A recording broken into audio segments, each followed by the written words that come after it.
Buenas noches a todos los presentes. Antes de comenzar les hago algunas sugerencias. Para una mejor experiencia, les recomiendo que en la parte superior de la sala hagan clic en Ver todos y elijan la opción Ver cámaras activas. También les recuerdo que deben tener sus micrófonos y cámaras desactivados y que pueden ir haciendo preguntas por el chat que serán respondidas por la disertante al final. El tema del webinario de hoy es Medicina del Viajero y la disertante es la doctora María Carolina Cudos, médica especialista en infectología y especialista en microbiología. Actualmente es directora provincial de epidemiología del Ministerio de Salud de la provincia de Santa Fe y desde mayo del 2018 a la actualidad forma parte del Servicio de Medicina del Viajero del CEMAFE, Centro de Especialidades Médicas de Santa Fe. Buenas noches, doctora. Muchas gracias por estar aquí hoy con nosotros. Puede comenzar cuando quiera. Hola, ¿qué tal? Buenas noches a todos. Bueno, antes que nada agradecerles por el colegio por haberme invitado a dar un tema que me apasiona y que me parece que a casi todos los médicos de algún modo les toca, porque todos los pacientes están preguntando día a día qué hago para un viaje. Y bueno, para mí es una pasión de hace muchos años y un desafío. Saber qué es la medicina del viajero, espero que a todos les sirva y que hagan muchas preguntas al final. Bueno, ¿qué está pasando con el mundo? Desde el 1950, que empezaron los viajes en avión, se incrementaron los vuelos internacionales. Eso que ven aquí a la izquierda es un mapa, una foto instantánea, obviamente que después tomada con colores, pero es una foto de la cantidad de aviones que se están moviendo en el mundo a través de un satélite. Entonces, uno ve la cantidad de aviones que circulan en el mundo, entonces, donde en pocas horas una persona puede estar de un continente o de un lugar tropical a un lugar templado, entonces, o de un continente a otro en menos de 24 horas. Y esto acarrea a que llevemos muchas enfermedades que podemos estar transmitiéndonos entre uno y otro. El cuadro que ven abajo es el número de pasajeros que se transportaron solamente por avión en América. Ustedes ven que están desde 2003 al 2011, cómo va creciendo, y obviamente no tenemos una foto parecida actualmente, pero esto sigue en aumento porque ustedes, como saben, los vuelos internacionales crecen día a día. Y los viajeros ya no son los de antes, no solamente la clase media, media alta y gente joven. Se mueve todo el mundo, se mueven familias enteras, gente con bebés, embarazadas, gente mayor, la tercera edad cada vez más, como todos sabemos, la tercera edad es cada vez más prolongada, la gente llega a los 80 años o más en muy buen estado de salud, con tiempo de disponibilidad de dinero, entonces viajan. Entonces nosotros tenemos que estar preparados para poder asistir a todos esos viajeros.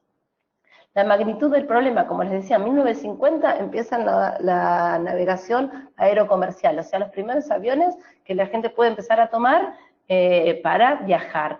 Y se ve cómo fue exponencial el crecimiento, y hacia el 2020, ¿cuántas personas se considera que va a haber? 1.800.000 personas, millones de personas moviéndose, y ustedes si ven, van a acá, si bien en Europa siempre fueron la mayor cantidad de personas que viajan, cada vez más son hacia Asia del Pacífico, hacia las Américas, y si ustedes ven la proyección hacia África y Oriente Medio, entonces donde tenemos otro tipo de enfermedades y otro tipo de desafíos. El número de internacionales aumenta cada año, como les decía, en 2016 fue 1.235 millones. Se estima que el 7% son niños, eso es importante, y el 9% de todos los viajeros se van a desplazar a un país tropical.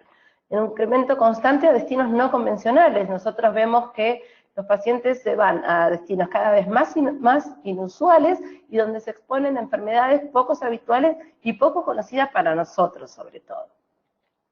Entonces, bueno, acá tenemos otra fotito que, con la cantidad de gente, esto lo da la Organización Mundial del Turismo, donde hay 25 millones de personas que se movían para 1950 y fueron a 1.186 millones hacia 2015, con lo cual se calcula que va a crecer muchísimo más hacia 2030. La gran mayoría de las personas viajan por placer, viajan por turismo, por vacaciones, pero son más del 50%. Pero hay otros motivos de turismo y son los que visitan familiares y amigos. O sea, esto es lo más frecuente. Yo voy a visitar a mis familiares que quedaron en Paraguay, que quedaron en Perú, que quedaron en Brasil, o que están viviendo en África porque se fueron por trabajo, demás. También las personas que viajan por motivos religiosos o por motivos de salud o por misiones humanitarias, y los que viajan por trabajo. Y lo que no debemos dejar de olvidarnos nunca es el turista doméstico, el que va a visitar a su familia a Salta, a Jujuy, a Ushuaia, a Buenos Aires, donde es totalmente distinta la epidemiología y las condiciones de salud y las condiciones, las enfermedades que hay con las que se puede encontrar. Entonces, por ahí uno piensa mucho, ¿cómo voy a ir qué recomendación le hago a mi viajero que va a irse a Brasil? Y no estoy pensando el que se va a ir a Misiones, el que se va a ir a Formosa, el que se va a ir a Salta. Entonces, tenemos muchos tipos de viajeros. ¿Qué es la medicina del viajero? Esta pregunta fue a través de un colega que preguntaba, ¿y esta chica qué hace? Bueno, es una especialidad médica con un campo de acción interdisciplinario, cuyo principal objetivo es mantener al viajero sano y saludable. O sea, nosotros queremos que la gente viaje, que viaje bien y que se mantenga saludable. Entonces, principalmente es una especialidad que va hacia la prevención. Secundariamente contribuye a la salud pública, porque es centinela de la vigilancia epidemiológica para ver si pueden venir potenciales patógenos, tanto de país receptor como en el emisor del viajero. Entonces, ya ahí va en salud pública a nivel de prevención, reconocimiento y alerta epidemiológico. No pasa muchas veces que nosotros, los que hacemos medicina del viajero, los infectólogos, los médicos, somos los que alertamos de que algo está pasando y no están reportando en otro país. Pasó en 2015, nosotros aquí en Santa Fe veíamos viajeros a fines de 2015 con dengue que venían de Formosa y que venían de Misiones, y no había ningún reporte nacional, era un año de elecciones, y bueno, luego tuvimos el brote de dengue del 2016, que fue el más grande de la historia del país. Entonces, muchas veces la medicina del viajero nos empieza a alertar sobre esto. Y lo otro importante es hacer el diagnóstico y tratamiento de patologías adquiridas durante el viaje. Tenemos que saber reconocerla, tenemos que conocer qué enfermedades puede traerle al paciente, depende de dónde viene de viaje, para poder hacer el diagnóstico oportuno y el tratamiento, y que el paciente tenga una buena evolución, y que la enfermedad no se disemine por mi región. Bueno, ¿qué debe conocer el médico de medicina del viajero? Tenemos que conocer un montón de cosas, pero o sea, no solamente los especialistas en medicina del viajero hacemos medicina del viajero. Todos los médicos, como dije al principio, nos consultan sobre cosas de viajeros, sobre voy a viajar a otro lado, qué tengo que tomar, cómo me tengo que vacunar, porque como ustedes verán, una de las cosas es la vacunología de la medicina del viajero, y sin embargo es lo primero que pregunta la gente, ¿qué vacuna me tengo que dar para viajar a? Y en realidad nosotros tenemos que conocer muchas otras cosas, tenemos que conocer la geografía del lugar, la epidemiología de las enfermedades, que se mueven constantemente. Entonces no es lo mismo un viajero que va a ir a Brasil ahora o que fue hace unos años a Brasil, porque la fiebre amarilla fue cambiando, por ejemplo. Conocer el previaje, evaluar al paciente, evaluar qué paciente tengo y qué tipo de viaje va a hacer. ¿Qué itinerarios especiales hay? Porque ahora la gente ya no hace solamente el viaje a Europa, el viaje a Estados Unidos, a Miami, a Nueva York, a los destinos comunes, sino que cada vez hacen itinerarios más raros y más difíciles. Al principio también viajaban a India o sudeste asiático con itinerarios muy, muy específicos, y lo que nosotros estamos viendo día a día es que los viajeros cada vez ya, bueno, van a África, pero ya no van a Sudáfrica, ya van a Kenia, a Tanzania, se van animando a otros destinos. Y tiene que ver muchas veces también con las agencias de turismo con las que va ofreciendo la agencia de turismo. La vacunología, tenemos que saber muchísimo de vacunas y estar actualizados sobre las vacunas, porque una mala indicación nuestra puede ir en detrimento de la salud del paciente. Cómo prevenir algunas enfermedades, cómo autotratarse, en el caso de que el paciente por ahí viaja y va a estar en un lugar que no va a tener disponibilidad de un médico, entonces hay veces que le tenemos que ofrecer, depende del viaje, y el paciente cómo tiene que autotratarse en el caso de alguna enfermedad. Precauciones generales para todos los viajeros. Tenemos que conocer de enfermedades infecciosas o tropicales, las cosas mínimas aunque sea. La patología por agresión de animales, qué hacer si me muerde un murciélago, si me muerde un mono, si me pica algún animal, un pez raya o un pez piedra, ¿qué tengo que hacer? ¿Qué pasa? Que no vamos a hablar en salud y migraciones de refugiados. Es algo amplísimo. Nosotros estamos lejos de los migrantes y de los refugiados, pero es el mayor problema de la salud a nivel mundial de medicina del viajero. Y bueno, hay muchas otras condiciones asociadas a los viajes. Entonces, tenemos que ser bien abiertos, pensar y ponernos en el lugar del viajero todo lo que le puede llegar a suceder. Bueno, sabemos que estos son números que son viejitos, de 1987, Stephen es como el padre de la medicina del viajero de Estados Unidos, pero esto sigue vigente. De cada 100.000 viajeros durante un mes de estadía en el trópico, sabemos que 50.000 tendrán algún problema de salud, por ahí es una diarrea. 8.000 estarán lo suficientemente enfermos como para consultar al médico. 5.000 pasarán algún día en cama por enfermedad. 1.100 van a tener alguna incapacidad durante o después del viaje. 300 van a requerir hospitalización. 50 van a tener que ser evacuados o repatriados y uno va a fallecer. Si uno ve, se acuerda del año pasado, las noticias del diario, hemos tenido varios viajeros argentinos que por ahí escuchamos que una turista muerta en Tailandia haciendo buceo, a otra persona que le pasó algo en el Caribe. Entonces vemos que el otro turista que fue a Perú y falleció, otro turista que fue a Brasil y lo tuvieron que traer en un avión sanitario. Entonces se escuchan constantemente y muchas de estas enfermedades pudieron haber sido evitadas. Y esa es nuestra misión. Bueno, la consulta previaje es una más importante, es lo más frecuente que hacemos en medicina del viajero, en el servicio de medicina del viajero, que estamos trabajando en el CEMAPE desde hace más de un año. Lo que hacemos fuertemente es la consulta de previaje. ¿Qué se hace? Se educa al paciente, se lo motiva para que viaje, pero se le brinda herramientas. El 22 al 64% de los viajeros a países en vía de desarrollo, o sea, cualquier país viajero que va a ir a Brasil, entre el 22 y el 64% va a tener algún problema de salud. Por ahí el problema de salud es simplemente una diarrea, un resfrío, un esguince. Pero el 8% de esos viajeros van a buscar atención médica. O sea que son bastantes los pacientes que las personas que viajan y que pueden enfermarse, entonces yo lo tengo que educar para que no se enferme. Y tenemos que recordar siempre lo que dice aquí. El viajero no es un enfermo. Entonces la consulta es principalmente de prevención. El viajero no se siente expuesto al riesgo, no se da cuenta de los riesgos que tiene que tener, los que va a tener, entonces uno lo tiene que sensibilizar.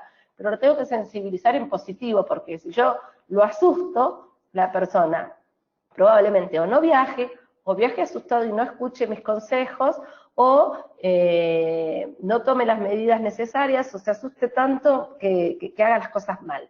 Entonces lo tengo que sensibilizar en positivo, decirle, mira, a donde vos vas, es una zona de riesgo por el agua, no hay agua potable, pero bueno, vos tenés que hacer todo esto, y si vos cumplís bien los reglamentos y todas las recomendaciones que yo te doy, muy probablemente disfrutes del viaje y no tengas ninguna diarrea. Y si tenés una diarrea, te doy estas opciones para que puedas tratarla. Entonces, eso es sensibilizar en positivo, pero que la persona sepa de los riesgos que corre. Si yo le digo, anda, tranquilo, viaja, que no pasa nada, por ahí estoy cometiendo un grave error porque esa persona relaja todas las medidas de precaución y sí había riesgos y sí puede tener algún problema serio durante el viaje. Bueno, la clasificación del riesgo del viaje, esto es fundamental porque no son todos los viajes iguales, entonces va a depender del viajero, del riesgo que tenga, del lugar donde va de viaje, qué tipo de viaje va a hacer, y el destino y el itinerario. Entonces, se clasifican en viajes de riesgo alto, de bajo y riesgo intermedio. El alto son todas las personas que van a visitar áreas rurales, países en vías de desarrollo, destinos tropicales y subtropicales.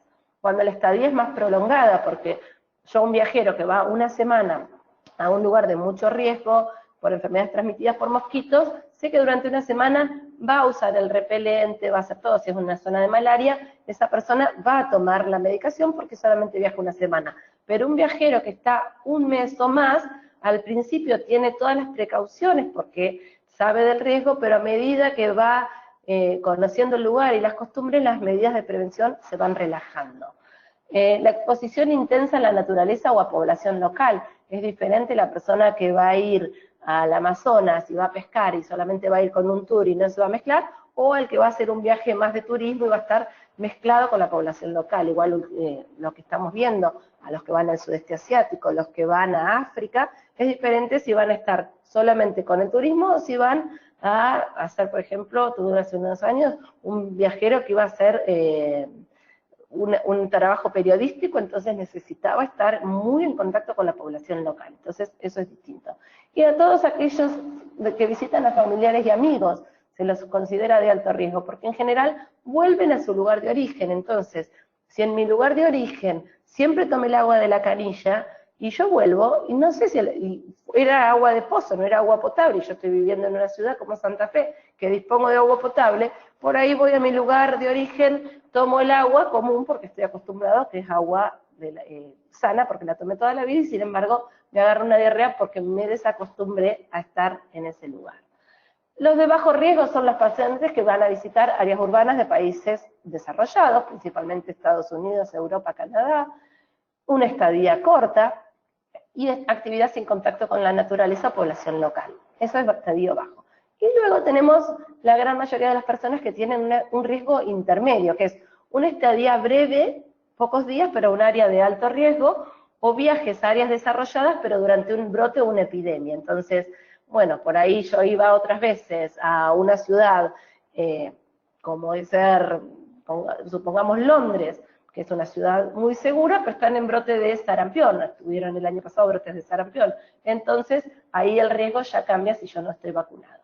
Y no olvidar lo que dice acá abajo, el riesgo acumulado. El riesgo acumulado es el viajero que frecuentemente viaja. Entonces, por ahí, tiene un riesgo bajo, porque va poco tiempo, pero va 4 o 5 veces en el año a un lugar de lo que dijimos acá. Visitan actividades, estadía breve en un área considerada de alto riesgo. Entonces por ahí va a África por trabajo, pero va 4 veces al año. Entonces eso es un riesgo acumulado. Y eso lo tengo que pensar siempre que estoy con el paciente. Bueno, las medidas generales que en la consulta médica antes del viaje. ¿Qué le tengo que decir a todos los viajeros? Lo ideal es que cualquier viajero, cualquier tipo de viaje que haga, consulte al médico antes. ¿Cuándo? Idealmente se recomienda entre 4 a 8 semanas antes, porque ese es el tiempo que si yo tengo que chequear alguna serología, el estado de la vacunación, dar recomendaciones que por ahí son muy largas y complejas, ver la tolerancia a algún medicamento que le tengo que dar, ese es el tiempo ideal. Es más, si la persona va a viajar por trabajo, va por viaje de estudios y va a estar durante mucho tiempo, va a hacer un viaje de 3, 6 meses o se va a vivir a otro lado, por ahí yo requiero más tiempo de anticipación para hacer una buena asesoría de viajeros. Pero los viajeros de última hora también se ven beneficiados con la consulta. Yo he visto muchísimos viajeros que viajan esta noche o mañana, y por ahí en esta noche o mañana yo pude dar una recomendación que le puede ser útil para el viaje. Y bueno, saber que los riesgos sanitarios son mayores para ciertos grupos de viajeros, como todos sabemos, bebés y niños, las embarazadas, los ancianos, los inmunodeprimidos y personas con enfermedades previas. Enfermedades previas no pensemos en cosas graves. Un paciente con una diabetes insulino-dependiente, un paciente con una insuficiencia renal crónica, un paciente con EPOC, que es oxígeno dependiente, ellos tienen un mayor riesgo durante el viaje. Bueno, ¿qué estrategias tenemos de prevención? Si voy muy rápido, ustedes me dicen, me avisan de algún modo acá los chicos. Tenemos 2 tipos de estrategias en la prevención de las enfermedades. En esto que es la medicina del previaje, la recomendación. Las enfermedades no prevenibles con vacunas y las enfermedades prevenibles con vacunas. Como les dije antes, medicina del viajero no es igual a vacunología, aunque es lo primero que nos preguntan. Bueno, vamos primero a las enfermedades no prevenibles por vacunas.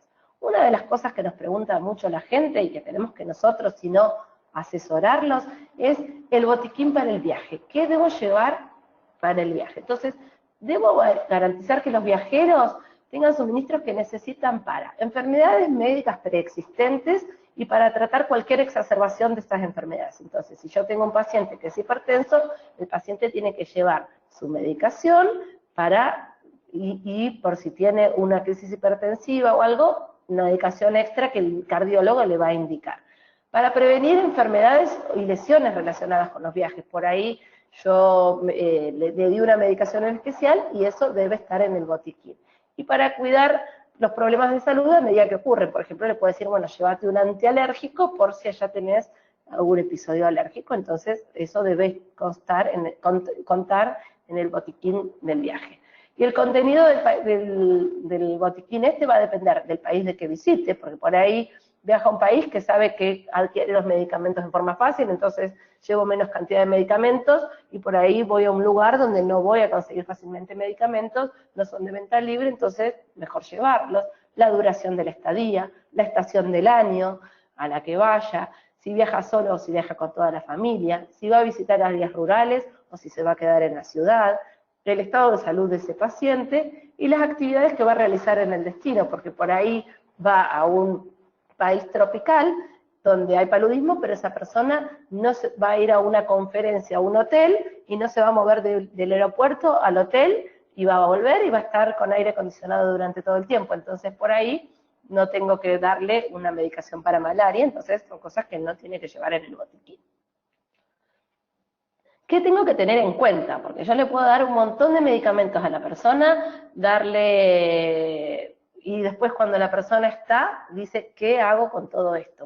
Algo que yo siempre les digo, vos llevá la medicación que sepas para qué la vas a utilizar. No lleven medicación que no sé para qué la voy a usar porque me voy a marear. Entonces hay mucha gente que pone todo lo que encuentra en el botiquín, lo lleva, le pesa un montón y al momento de tener una enfermedad no sabe qué hacerlo. Entonces tiene que tener en cuenta los conocimientos sanitarios previos del viajero, si sabe para qué sirven esas enfermedades, o en el caso de una diarrea que me tomo, en el caso de una migraña que me tomo, en el caso de una alergia que debo tomar.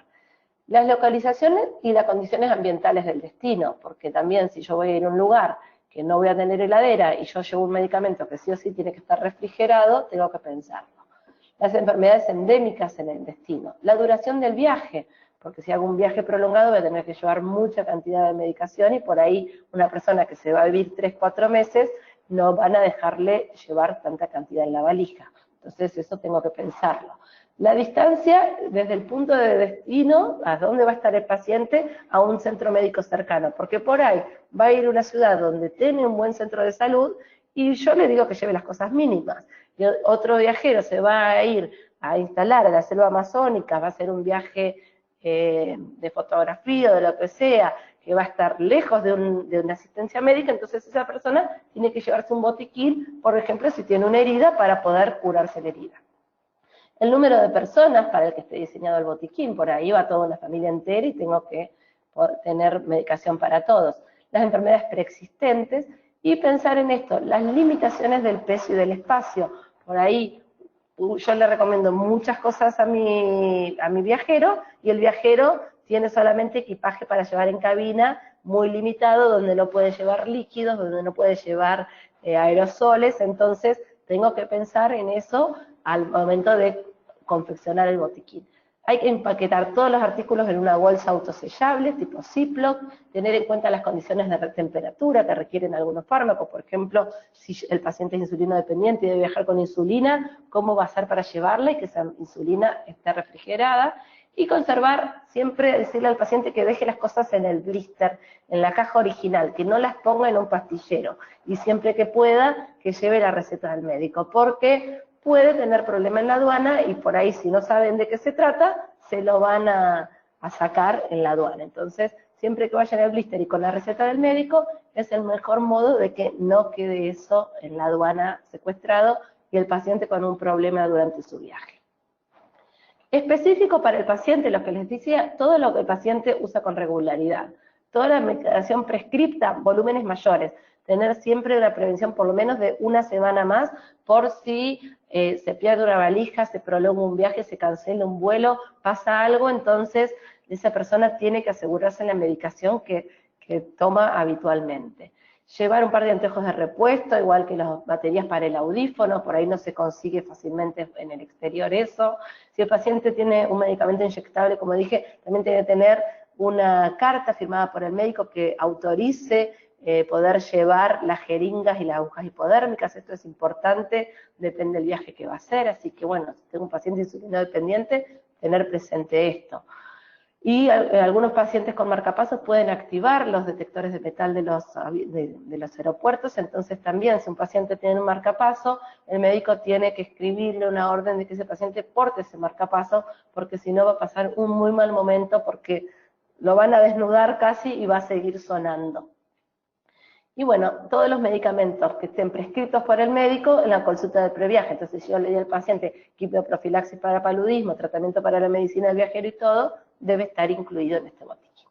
Bueno, lo del botiquín por ahí fue un poquito largo, pero me parece importante porque es algo que la gente consulta mucho y ya les digo, ponen un montón de cosas que luego no saben para lo que sirven. Entonces, poder ayudar al paciente. Pasamos a otro tema, que son las enfermedades transmitidas por mosquitos. Como ustedes saben, cada vez son más las enfermedades transmitidas por mosquitos que nos causan problemas a los médicos y como también saben ustedes, dengue, zika, chikungunya, no tenemos vacuna. Malaria, aunque los pacientes pidan la vacuna de la malaria y las empresas de turismo pidan la vacuna para la malaria, no existe una vacuna, hay quimioprofilaxis y de todas las enfermedades transmitidas por mosquitos, la única que tiene vacuna es la de la fiebre amarilla y donde nos vamos a extender un poquito más. Pero la mayoría de las enfermedades transmitidas por mosquitos no contamos con una vacuna para ella, y entonces la prevención es evitar la picadura de los mosquitos. De todos modos, mi paciente, aunque esté vacunado y va a un lugar de fiebre amarilla, debe evitar la picadura de los mosquitos, y aunque lleve la profilaxis para malaria, debe evitar la picadura de los mosquitos, porque ninguna prevención es 100% efectiva. Entonces, evitar la picadura de los mosquitos es nuestro objetivo principal, que el paciente lo entienda y lo cumpla. ¿Qué medidas de protección tengo?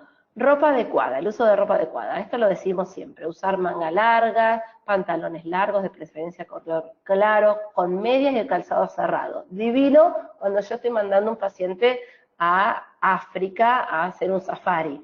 Pero si mi paciente va a ir al Caribe, a la playa, no voy a poder lograr que se saque las ojotas, la solerita o la malla, como digo yo, y la musculosa. Entonces, esto de la ropa adecuada es dependiendo del viaje, se lo tengo que decir, por ahí le digo yo, acuérdense que este año estamos con mucho riesgo de dengue en todo el Caribe y Sudamérica, el resto de Sudamérica, sobre todo por ahora Brasil, Colombia, Perú, entonces bueno, por ahí decirles sí al atardecer, si podés ponerte una camisita manga larga, pero es medio difícil de cumplir.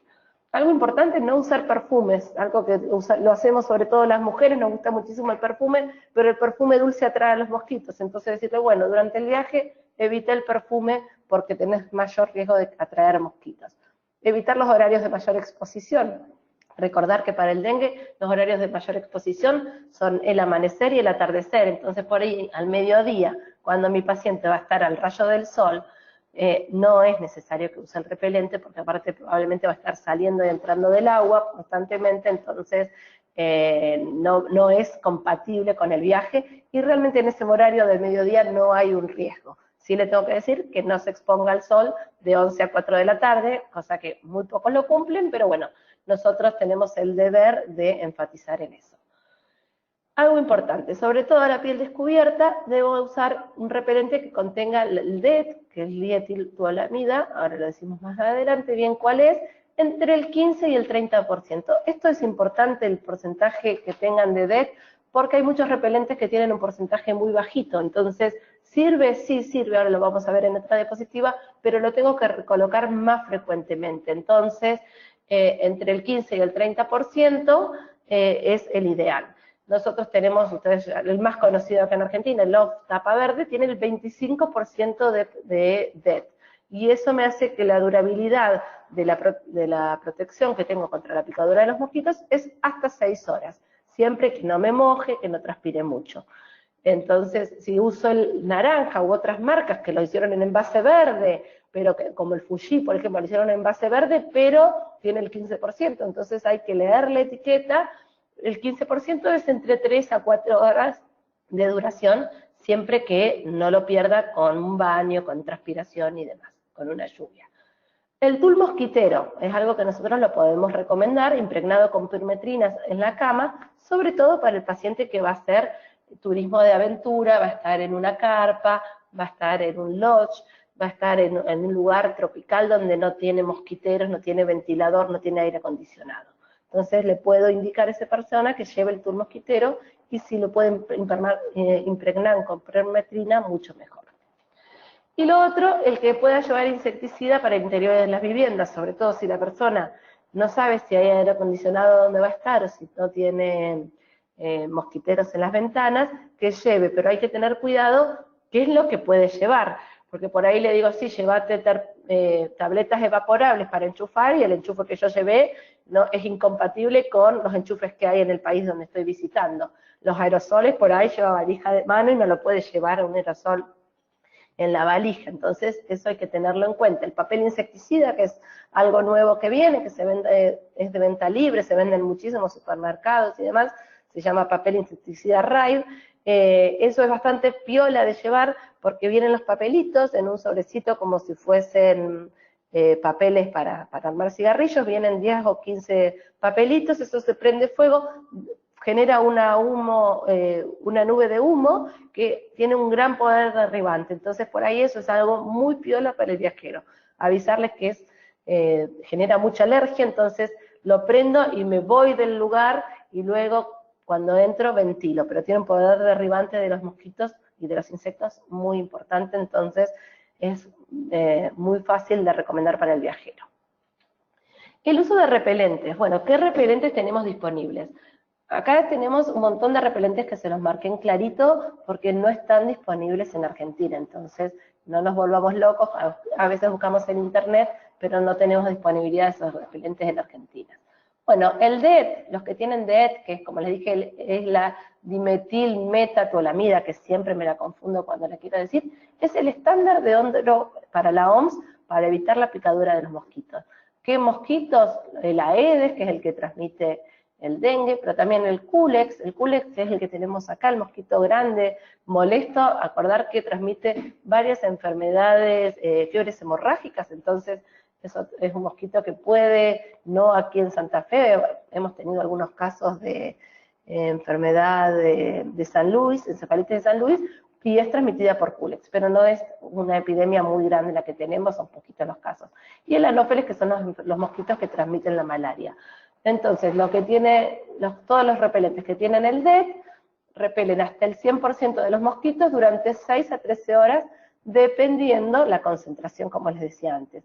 Lo ideal es que tenga el 25%, repele 6 horas, por más que la cajita diga 13 horas o 12 horas, no es así, son 6 horas, y si tiene el 15%, son unas 3-4 horas.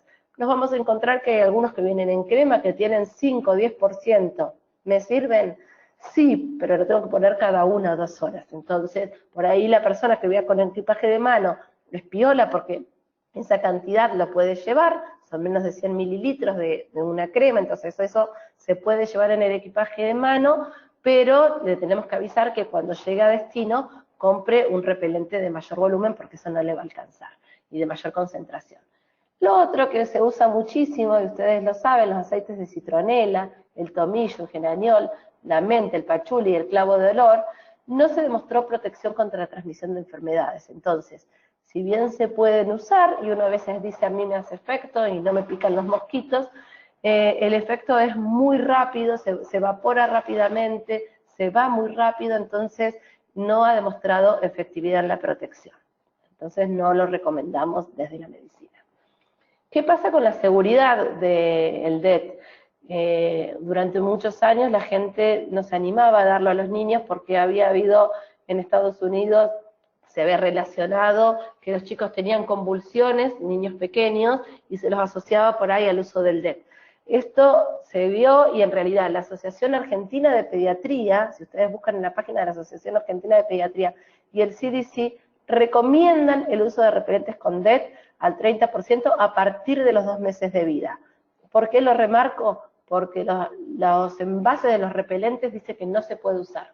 Entonces, los papás les van a venir a decir, no, pero acá dice que no se puede usar. Entonces, por ahí yo como médico le tengo que decir, no, pero mire, esto lo recomienda la marca que hace el repelente, pero la Asociación Médica Argentina de Pediatría, que es una referencia para nosotros, o el CDC, que es una referencia internacional, sí autoriza usarlo porque demostró la seguridad para los niños. ¿Qué es lo que pasa también? Que es seguro en el embarazo. Entonces, toda la embarazada puede usar el OFF durante todo su embarazo. Lo que tenemos que tener en cuenta a nivel de, al momento de colocarlo, que este es el problema y este es por ahí donde se puede ver algún grado de intoxicación. No aplicarlos en manos, sobre todo porque en la mano yo me la puedo llevar a la boca y puedo ingerirlo, en ojos, en boca ni en piel lastimada, para evitar la absorción, una mayor absorción. Aplicar en forma repetitiva, lo que les decía, si yo me mojé o si era cada 3 horas, me coloco cada 3 horas, si era cada 6 horas, me lo coloco cada 6 horas. Es muy frecuente que el viajero lo coloque una vez y piensa que ya está protegido para todo el día y en realidad lo tengo que recolocar. O llovió en el medio, tengo que volvérmelo a poner. No usar los que vienen formulados con el protector solar. Una pregunta muy frecuente que nos hacen los viajeros es, ¿qué hago con el protector solar? Me pongo protector solar, espero que pasen 15 minutos, se absorba bien y luego me pongo el repelente. No dormir con el repelente, algo muy frecuente que vemos en pediatría. Los padres le ponen el repelente en la habitación, adentro, y se los mandan a dormir. Y en realidad es donde ahí puede ocurrir una mayor absorción. Aparte, tiene que darse siempre en lugares abiertos, no en ambientes cerrados, porque tengo más inhalación al momento de aplicarlo. Y lo que sí se vio es que entre el 30 y el 50% de los papás aplican incorrectamente el repelente. Entonces ahí es donde puede tener efectos adversos. Aunque no se lo asoció con estas convulsiones que se veían en los chicos, se ve que eso podría llegar a ingerir el niño, absorber más cantidad y un niño muy pequeño poder tener convulsión. Pero no se lo asoció médicamente, no hay ningún trabajo que haya avalado eso. Por eso, a partir de los 2 meses de vida, le doy repelente al paciente. Evitar la diarrea del viajero. Bueno, la diarrea del viajero es la causa más frecuente de enfermedades en los viajeros. Todos los viajeros muy probablemente van a tener alguna diarrea en algún momento. La mayoría de la gente dice el agua de Brasil está contaminada, pensando en las playas de Brasil, y no piensa en lo que come cuando va a la playa, en lo que toma cuando va a la playa. Entonces, le tenemos que decir que consuma bebidas y alimentos seguros para evitar la diarrea del viajero. Es lo más frecuente en los viajeros, generalmente dura de 5 a 7 días, en general dura 48 horas y se autolimita, pero algunos pacientes, un 10%, se puede prolongar hasta 2 semanas. La mayoría, como dije recién, es autolimitada. ¿Qué le tengo que decir al viajero? Beba solamente agua potable. Si yo no estoy segura si el agua es potable del lugar donde voy a parar, tengo que comprar agua envasada. Si el agua del lugar donde estoy no es potable, tengo que usar agua envasada, agua mineral, para hasta inclusive lavarme los dientes. Evitar consumir hielo, porque por ahí yo compro el agua mineral, pero el hielo lo hicieron con agua de la canilla. Consumir los alimentos bien cocidos y preferiblemente calientes, cosa de no darle tiempo a las bacterias a que crezcan, entonces lo más caliente posible, si son alimentos cocidos. La carne y el pescado siempre bien cocidos y evitarse todas las formas crudas de pescado. Por ahí es difícil a la gente que va a ir a comer ceviche en un viaje a Perú o a Ecuador, entonces ahí le tengo que decir que come el pescado que no diga pesca del día. Al contrario de lo que nosotros queremos, el pescado fresco, el congelamiento mata muchos parásitos, entonces las teñas que tienen los pescados las mata el congelamiento. Entonces mejor que pesca del día es que coma pescado congelado, en el caso que quiera comer ceviche o algún pescado crudo. Evite comer verdura cruda en la ensalada, a no ser que la persona haya lavado esa ensalada, no comprar verdura cruda. Si voy a comer fruta, nosotros tenemos dicho que hay que lavarla, pelarla uno mismo y comerla. Y si yo no puedo hacer eso, la tengo que tirar. Si yo no puedo lavar la fruta que voy a consumir, la evito directamente. Evitar consumo de alimentos en puestos callejeros, nunca consumir en la calle, eso es lo que no solemos hacer, lo que no suele hacer el viajero a Brasil, y por eso dice que el agua de la playa está contaminada, porque comemos en el puesto callejero. Entonces, sí, tiene que estar un puesto que esté habilitado. ¿Sí? Por ahí es un puesto en la playa, pero ese puesto debe estar habilitado por la municipalidad. Y no tomar leche ni comprar productos lácteos que no hayan sido pasteurizados. Por ahí vamos y vemos un lugar que dice, ay, es comida vegana o es comida natural, no tiene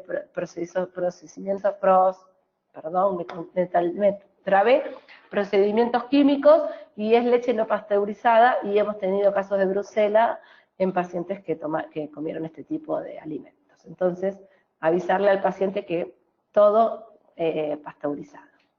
La diarrea del viajero, ¿qué decirle a mi paciente? Bueno, seguiste lo que yo te dije, las prevenciones, pero te agarraste una diarrea. Le puedo dar muchas indicaciones, que se hidrate abundantemente, principalmente, que puede llevar sales de reidratación oral de la OMS, si tiene vómitos puede llevar antieméticos y tomarlos, igual si tiene cólicos, llevarse antiespasmódicos, por eso es mucha medicación que yo voy a sumar al botiquín del viajero, entonces lo tengo que ir charlando con el paciente, pero sí decirle que si la diarrea es líquida y muy abundante y no tiene sangre, moco ni pus, ni se acompaña de fiebre, le puedo indicar loperamida. Como ustedes ya saben, 2 comprimidos la primera vez y luego uno luego de cada posición diarreica, máximo 6 por día.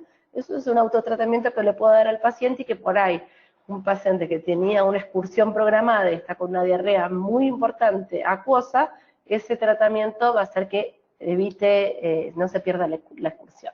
Entonces, por eso esto es el educar y concientizar en positivo. Bueno, no dar antidiarreicos siempre que el paciente tenga una disentería, si tiene dolor abdominal intenso, fiebre, niños pequeños, menos de 2 años y embarazadas, ahí no puedo dar loperamida, recordar. Y si la diarrea dura más de 48 horas, puedo indicar un antibiótico, lo ideal es que consulte al médico, pero en el caso de que no pueda consultar al médico, a veces puedo darle ciprofloxacina, citromicina o rifaximina para que se lleve al viaje. Recordar que ciprofloxacina en todo lo que es India y sudeste asiático cada vez hay más resistencia, entonces por ahí en ese viajero le voy a dar acitromicina, pero un viajero que va a ir a Perú y demás le puedo dar ciprofloxacina perfectamente para autotratamiento, pero el autotratamiento es algo que lo tengo que evitar. Porque no todos los pacientes lo saben hacer bien, a no ser que quede conmigo contactado vía WhatsApp, vía mail, vía alguna, que el paciente pueda decir qué hago, cómo tomo esto, porque a veces si yo se lo doy por escrito, igual el paciente en el momento del viaje, con todo el aturdimiento que significa un viaje, se confunde.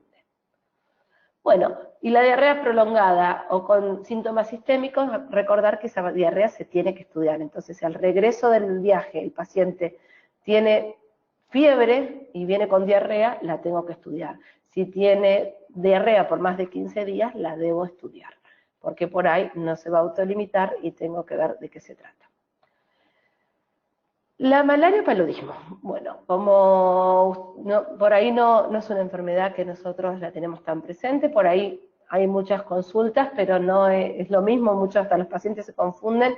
Las agencias de turismo lamentablemente le dicen a la gente que tiene que vacunarse contra la malaria, no hay vacuna, y lo otro más grave aún, ahora las agencias de turismo están indicando ellos la medicación para la malaria. Y la medicación para la malaria están haciendo un acto médico, gente que es agente de turismo, y es un acto médico con medicación que tiene sus contraindicaciones. Entonces, no es tan fácil, no es tan frecuente dar profilaxis para malaria, pero es algo que tenemos que saber, al menos, bueno, yo soy generalista, cardiólogo, no sé mucho de malaria, nunca he visto, no sé cómo se hace, pero saber consultar o derivar o decirle al paciente, ojo, no tomes lo que te dijeron en la agencia de viaje, consultemos a ver qué pasa. Bueno, acá tenemos en este mapa, como ustedes pueden ver, la mayor cantidad de casos de malaria, el mayor riesgo es en el África subsahariana, luego lo que es el sudeste asiático, el subcontinente indio, y luego lo que es Brasil, la zona del Amazonas y algo del Caribe. Pero tener presente que el 90% de la malaria que hay en Brasil es por Plasmodium vivax, que es el que causa cuadros más leves. Y en cambio lo que es África es falciparum, que los cuadros pueden ser fatales. Bueno, casi la mitad de la población mundial está expuesta al paludismo. Según la OMS, en 2015 hubo 212.000 millones de casos, con casi 500.000 muertes, con lo cual es medio millón de personas que murieron por malaria en el mundo. Por ahí a nosotros esto nos hace ruido porque no lo conocemos y no estamos al tanto. Los niños pequeños, las embarazadas y los viajeros procedentes de una zona libre de paludismo son los particularmente vulnerables a enfermar en caso de infección. Entonces, un argentino que va a ir a Kenia o a Tanzania o a Angola es un viajero que tiene mucho riesgo porque no tiene, nunca ha estado expuesto a la malaria. No hay vacunas, como dije previamente, se transmite a través de la picadura del mosquito anófeles y hay 4 especies, en realidad hay una más, pero con muy poquitos casos, pero las especies más conocidas son la Vivax, Ovale, Malariae y Falciparum. Recordando que Plasmodium falciparum es una urgencia infectológica que el paciente puede ir en pocos días al fallecimiento, entonces tengo que poder diagnosticarla y tratarla en el caso de que el paciente regrese con fiebre.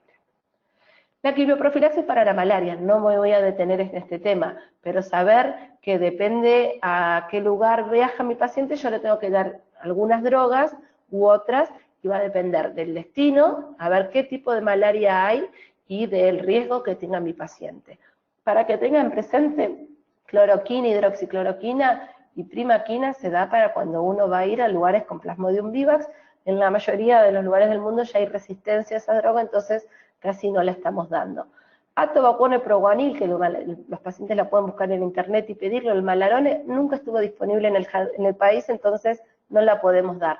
Y en este momento, lamentablemente, mefloquina desde hace unos meses no está disponible, que era nuestra mayor droga que le dábamos para prevención, no está disponible y no sabemos cuándo va a volver a estar disponible en el país, los laboratorios nos la están trayendo, entonces en la actualidad la única droga que tenemos para un paciente que va a ir a un lugar de malaria por falciparum resistente a la cloroquina es la doxiciclina, y es, como ustedes ya saben, una medicación que no es fácil de dar. Entonces, prestar atención si tengo un paciente que va a viajar a una zona de riesgo para malaria y poder consultar al especialista. Bueno, ahora sí vamos a la vacunología de la medicina del viajero, que es lo que más pregunta a la gente. ¿Qué vacuna me pongo para ir a? Tenemos distintos tipos de vacunas. Tenemos las vacunas de rutina o las habituales.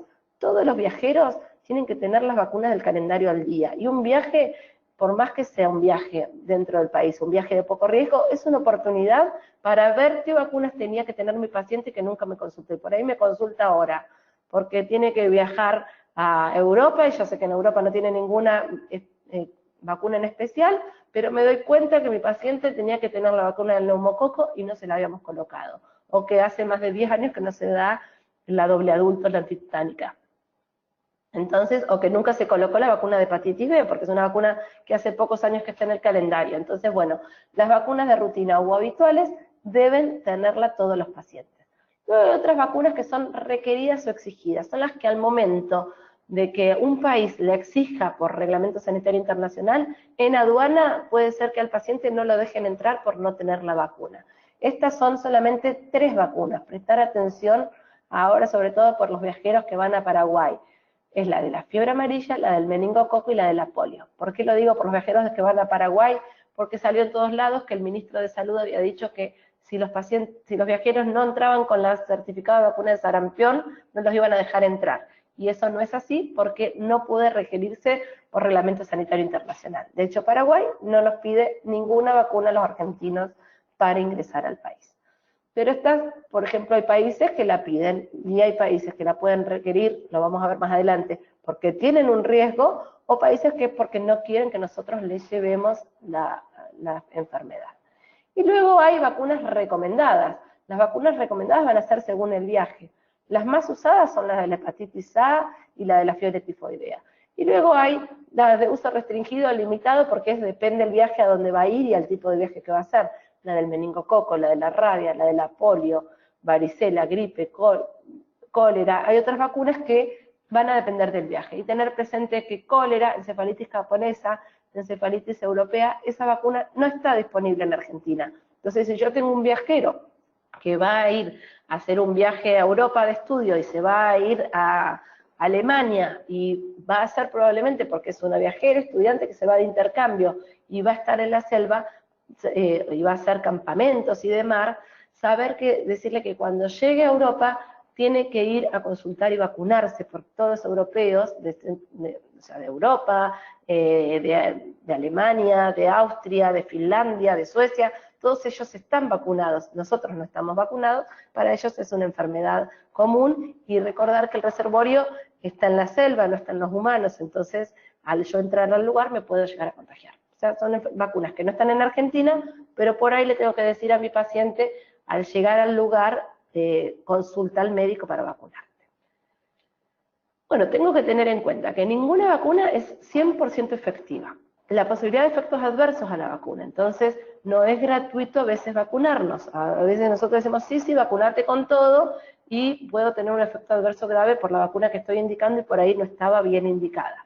No todos los viajes ni todos los viajeros son iguales. Entonces, muchas veces viene el paciente con qué vacuna se tiene que colocar, y eso se la transmite al grupo de 15 personas que iban a viajar con ellos. Y cada paciente es individual. Y por ahí yo a mi paciente le dije que se tenía que dar la triple viral, y ese paciente viajaba con un paciente inmunocomprometido y le dice a los otros, ay, sí, date la triple viral, y va y se da triple viral un paciente inmunocomprometido que no podía recibirla. Entonces, no puede ser, como dice abajo, el plan de vacunación del viajero siempre debe ser individualizado, viendo punto por punto. Las vacunas recomendadas van a depender del riesgo epidemiológico, a dónde voy a ir, a qué ambiente me voy a exponer, qué exposición voy a tener, a factores especiales del huésped, por ahí, porque el huésped o es inmunocomprometido, le voy a indicar algunas vacunas o le voy a dejar de recomendar algunas vacunas. Como les decía, por ahí, un trasplantado renal, yo no le voy a dejar de recomendar fiebre amarilla ni triple viral, pero sí le voy a recomendar la antineumocóxica o la antigripal, y por ahí es una persona joven, pero por su condición de salud. Las enfermedades inmunoprevenibles tienen 4 criterios. La exposición acumulada, lo que les decía antes, un viajero que frecuentemente se está exponiendo a una área de riesgo. Entonces, por ahí le indico una vacuna que a un viajero que va a ir una sola vez en la vida, 4 días, no se lo indico. La tasa de incidencia o impacto, hay enfermedades que son muy poco frecuentes, pero tienen un impacto muy grande. Por ejemplo, la meningitis. Si yo mando un paciente al cinturón de África sin la vacuna de la meningitis, el impacto sabemos que puede ser fatal de la enfermedad, entonces lo debo vacunar contra la meningitis. Los aspectos legales, por ahí yo indico una vacuna, dejo de indicar alguna vacuna y puedo tener algún problema legal con ese paciente. Y los aspectos financieros, que en las vacunas que no son de calendario son fundamentales. Por ahí tengo un viajero que va a invertir mucho en su viaje, y por ahí tengo un viajero que va a hacer una misión humanitaria o un mochilero que no le alcanza para ponerse todas las vacunas que yo le quiero recomendar, entonces tengo que ir poniendo a ver cuál es la más importante. El viajero, saber que la idea de la vacuna es evitar muertes y evitar secuelas por las enfermedades. Y a nivel de la salud pública es evitar los brotes y evitar las epidemias. Que un viajero nos traiga sarampión puede ser una gran epidemia para el país. Bueno, dentro de estas vacunas, que si bien es de calendario y es recomendada, las dos cosas. Está la doble o triple viral. Como ustedes ven acá, a la derecha arriba, es el mapa de los últimos 6 meses del sarampión en el mundo. Si bien la mayoría de los casos están en Madagascar, ustedes ven que hay muchos países que han tenido una incidencia, unos casos de sarampión muy importantes, como ser Estados Unidos, que sobre todo fue a nivel de Nueva York, y ahora Brasil para nosotros. ¿Por qué es importante para nosotros esto? Por la cercanía y por las escalas. Sao Paulo, el brote de Brasil actual está en el estado de Sao Paulo. El año pasado había sido en el norte de Brasil, donde no tenemos escala. El brote que está en Sao Paulo ha hecho que varios viajeros que venían de otros lugares y hicieron solamente escala en el aeropuerto de Sao Paulo, llegaron a Argentina con sarampión. Entonces, ¿qué es lo que se recomienda actualmente? Acá prestemos atención porque hay mucha confusión, aunque está escrito por todos lados, confunde. Todos los niños menores de un año, de 6 meses a 11 meses, deben recibir una dosis de triple viral si va a ser un viaje al exterior, no si va a ser un viaje interno dentro del país. Esta dosis no cuenta, entonces al año de vida le tengo que colocar la dosis. Esta se cuenta como dosis 0, al año de vida es la dosis 1, que luego tiene que tener un refuerzo más al ingreso escolar. Y se lo tiene que aplicar por lo menos 14 días previos al viaje. Todas las personas mayores de 1 año y 1 mes, o sea 13 meses, tienen que tener 2 dosis de vacuna antes de viajar. Entonces, los niños que no entraron el año pasado en la campaña de vacunación, por ejemplo, un niño que cumplió 1 año durante este año, principio de año, le debo colocar la segunda dosis antes de viajar. Y todos los adultos también tenemos que tener 2 dosis antes de viajar, certificadas. Hay gente que tiene recordar que hubo muchas campañas para el sarampión, entonces muchos tienen colocada la antisarampionosa, muchos la doble viral, pero si yo no tengo un certificado, un registro, se la tengo que colocar. Y recordar que se consideran inmunes a las personas nacidas antes de 1965, estas son las personas mayores de 54 años, y a todos los que tengan una serología positiva para sarampión. No se pide de rutina la serología, pero si la persona dice que tiene sarampión, no sirve. Pero si la persona certifica, porque se hizo una serología alguna vez en su vida, ahí sirve que tiene serología IgG positiva para sarampión, no lo vacuno. No estamos recomendando actualmente que todo el mundo se haga la serología para sarampión. Si no tengo el antecedente y no lo sé, me vacuno. Espero que haya quedado claro porque eso era un punto muy importante. Hay algo que me olvido y lo voy a decir acá. ¿Qué hago con los niños menores de 6 meses que van a viajar al exterior? Le tengo que decir que no viaje. El riesgo es muy grande y no debe viajar niños de menos de 6 meses al exterior. A veces es muy difícil, la gente en general compra el pasaje, proyecta el viaje, todo y después se fija qué tiene que hacer a nivel médico. Entonces cuando ya tienen el pasaje comprado y se iban a ir a Colombia con el bebito de 3 meses, chiquitito, hermoso, rosadito, y yo le digo que no viaje, a la gente no le gusta, pero no debe viajar los menores de 6 meses sin la vacuna triple viral.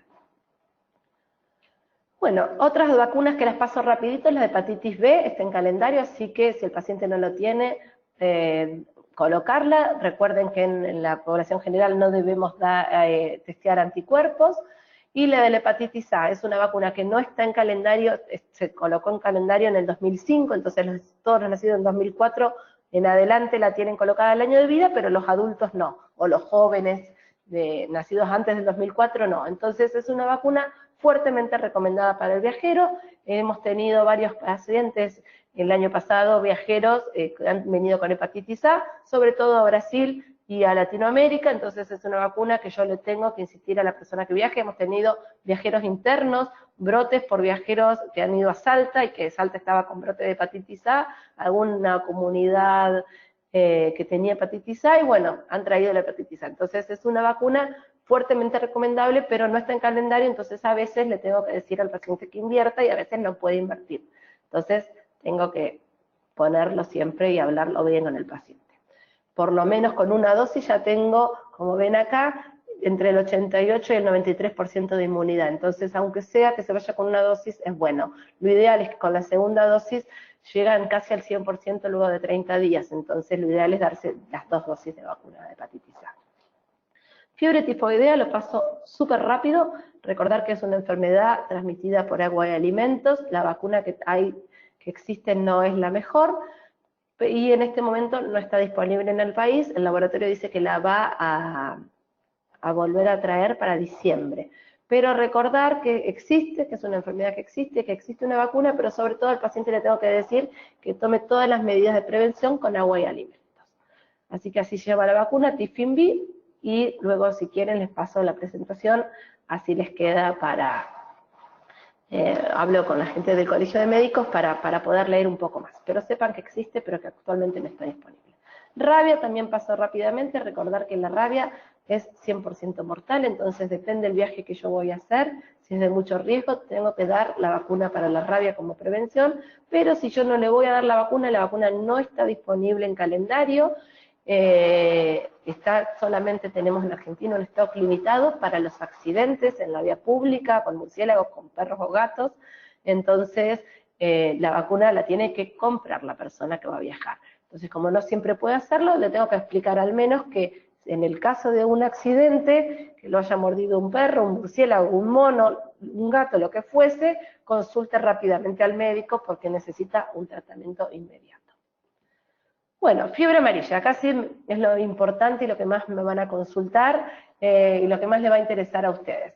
Esta es la distribución de fiebre amarilla en el mundo. Ustedes van a ver que mucha gente viaja a India y le piden la fiebre amarilla, viaja a sudeste asiático, le piden fiebre amarilla, viaja a Egipto y le piden fiebre amarilla. Pero ahí nunca tuvieron fiebre amarilla. Ellos sí tienen un mosquito, tienen el vector y tienen miedo que nosotros les llevamos fiebre amarilla. Pero este mapa que es de África, como ven, África subsahariana, y América, Sudamérica, ni siquiera está en Centroamérica, entonces también la piden en Aruba, la piden en Bahamas, pero ellos no tienen fiebre amarilla, todo el Caribe no tiene fiebre amarilla. Estas son las zonas donde tradicionalmente estaba la fiebre amarilla. Como ustedes ven, esto es un mapa viejo, donde en Brasil toda la costa estaba sin fiebre amarilla. Pero bueno, estos son los mapas tradicionales de la fiebre amarilla. ¿Qué pasó con la fiebre amarilla y el brote de Brasil? Acá lo ven en un cuadro que por ahí está medio pequeño, pero se ve desde 1980 hasta el 2018 cómo fueron evolucionando los casos de fiebre amarilla. Y acá se ve claramente cómo en 2017 y 2018 fue el peor brote de los últimos años de fiebre amarilla en Brasil, con más de 3.000 personas afectadas. ¿Y qué es lo que se vio entre el 2014-2015 al 2017-18? Que la enfermedad empezó en las zonas tradicionales donde el mapa estaba pintado para fiebre amarilla, pero fue bajando, fue bajando y aparte yéndose hacia el este. Y empezó a afectar estados que no habían tenido previamente fiebre amarilla, fuertemente el estado de Minas Gerais y luego el estado de Bahía, de Río de Janeiro, de Sao Paulo y de Espíritu Santo, con poblaciones muy grandes donde no había habido fiebre amarilla. Entonces, donde antes no le decíamos al viajero a Río de Janeiro que se vacune, no le decíamos al viajero a Sao Paulo que se vacune. Que tuvimos más de, estos números no están actualizados, pero fueron más de 1.400 casos humanos diagnosticados, más los que habrán sido subnotificados, con 500 muertes por fiebre amarilla y 864 episodios. Esto es fiebre amarilla en los monos, en Brasil. ¿Qué tuvimos en Argentina en este brote de Brasil 2017-2018? 7 personas que viajaron al estado de Río de Janeiro, la mayoría, y uno a Minas Gerais, que no estaban vacunados y que volvieron con fiebre amarilla, y lamentablemente 3 pacientes fallecidos, un paciente de 25 años que recibió un trasplante hepático y falleció igual, y 2 pacientes de 65 años, que esa fue una mala recomendación médica, que le dijeron que no se vacunen, pero no tuvieron en cuenta el brote, porque ahora vamos a hablar de la vacuna, cuándo se puede vacunar uno y cuándo no, y por ahí la recomendación que yo le tengo que decir al paciente no es no te vacunes, es no viajes. Esa es mi recomendación muchas veces, aunque es una recomendación muy fea y muy incómoda para el paciente. Tener presente que actualmente Nigeria tiene un brote, aunque nosotros decimos Nigeria, quien va a Nigeria no pasa nada, ¿qué nos va a pasar? En general, los brotes de fiebre amarilla empiezan en África, en el invierno nuestro, y en el verano nuestro se repercuten en América. Así que por eso nos alerta, esta bocina es una alerta de la fiebre amarilla que hay actualmente en Nigeria. ¿Qué pasa en 2019 con la fiebre amarilla? ¿Qué pasó? Porque 2017-2018 hablamos mucho de fiebre amarilla en Brasil, y el mapa, como habían visto previamente, que estaba pintado sin la costa del sudeste de Brasil, ahora, sin embargo, la recomendación de vacuna de fiebre amarilla ya se da en todo el sur de Brasil, solamente queda un pedacito muy pequeño del norte de Brasil donde no se recomienda la fiebre amarilla. Siguió habiendo casos de fiebre amarilla, hubo casos notificados, hubo 82 casos confirmados con 14 muertes y muchos casos en investigación y muchas episodias. Este mapa que tienen acá, que está ampliado, el sur de Brasil, SP es estado de Sao Paulo, y SC es Santa Catarina, y este es el estado de Paraná. ¿Qué está en Santa Catarina? Los destinos que visitamos los argentinos, Florianópolis, Camboriú, Bombiñas, Bombas y demás. ¿Y qué podemos ver? Que hubo un caso humano. Si bien es uno solo, ya hay fiebre amarilla en el estado de Santa Catarina. Entonces ahora sí se recomienda fuertemente a todos los viajeros que vayan a Brasil que se coloquen la vacuna de fiebre amarilla, excepto que vayan a la zona de Recife, Maceió y demás, que podríamos estar evitándola. Bueno, como les decía recién, entonces para todo el estado de Bahía se recomienda para todas las zonas de playa, para el Espíritu Santo no tiene zona turística, así que no nos interesa. Estado de Río de Janeiro, todo estado de Río de Janeiro, incluido Río, se recomienda para todo estado de Sao Paulo y actualmente para todos los estados de Paraná, Santa Catarina y Río Grande do Sul. Entonces es un gran desafío porque vamos a tener muchas consultas y muchos viajeros que por ahí no se recomienda la vacuna por la edad o por alguna condición de salud. Entonces ahí es donde entra nuestro desafío y donde la medicina deja de ser una ciencia para ser un arte, y tengo que poder charlar con el paciente y evaluar los riesgos realmente que tiene mi paciente, si lo vacuno o si no lo vacuno. Bueno, la vacunación para fiebre amarilla. Los viajeros deben ser vacunados, sí. ¿Visitan un país que exige? la fiebre amarilla. Entonces ahí yo a veces lo vacuno porque se va a ir a un lugar donde no hay fiebre amarilla, pero el país lo exige para entrar. Es una exigencia y debe vacunarse. Algunas veces, aunque no me la pidan a la vacuna de fiebre amarilla, es una recomendación. Los viajeros deben ser vacunados y visitar una región donde hay riesgo de exposición a fiebre amarilla. Y esto es Brasil, principalmente para nosotros. Entonces, si yo estoy mandando un paciente a Río de Janeiro, y no se la van a exigir en la aduana, no se la van a exigir en el aeropuerto, pero es fundamental o es muy importante que ese viajero vaya vacunado si hay un brote de fiebre amarilla en ese año, en ese lugar. Y bueno, como dijimos acá, según el Reglamento Sanitario Internacional, los países tienen derecho a exigir la vacuna de fiebre amarilla. Y en el caso de que un paciente no pueda vacunarse y haya motivos médicos, yo le puedo emitir un certificado de exención. Esos certificados tienen que ser oficiales, se hacen en el carnet amarillo. El certificado tanto de la vacuna o de la no vacuna puede ser válido de por vida, pero el paciente tiene que consultar él a la embajada si con ese certificado de exención lo van a dejar ingresar, porque algunos países a veces se ponen más bravos. En general yo no he tenido ningún problema, extendemos certificados a diario de gente que no puede vacunarse y que viaja a lugares donde no son de riesgo, pero exigen la vacuna, pero por ahí, si la persona de la aduana de migraciones no me quiere dejar entrar, por ahí no puedo entrar yo a ese país. Entonces, la recomendación esa no debe caer el problema sobre el médico. Si esa persona no puede viajar, no puede vacunarse, quiere viajar a un lugar donde se le exigen, yo le doy el certificado, pero le tengo que decir que consulten la embajada si se puede dar la vacuna o no. Bueno, creo que estoy un poco atrasada, vamos a apurarnos. Saber que existen dos vacunas disponibles, una comercial Sanofi Pasteur y la Biomanguinhos. Nosotros la que tenemos a nivel público es la Biomanguinhos, pero cualquiera de las dos vacunas son efectivas y son iguales. Las dos son obtenidas en huevos embrionados de pollo, por eso es lo de la alergia al huevo, porque es ahí donde se hace el cultivo celular. Se aplica por vía subcutánea o intramuscular y es una dosis única.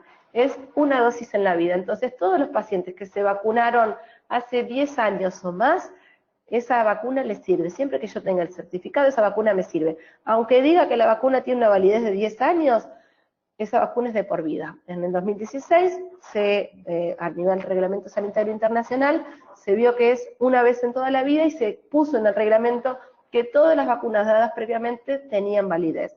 Entonces ese viajero no tiene que volver a vacunarse, en tal caso puede acercarse a cualquiera de los vacunatorios que damos fiebre amarilla y se le coloca un sello donde esa le da una validez de por vida.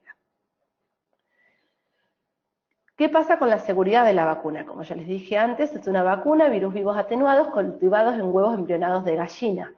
Es altamente inmunogénica, tiene una eficacia entre el 95 y el 99% de que el paciente desarrolla anticuerpos, el 80% lo hacen dentro de los 10 días y el 99% luego de los 28 días. Por eso es que se pide por lo menos que se vacunen 10 días antes de viajar.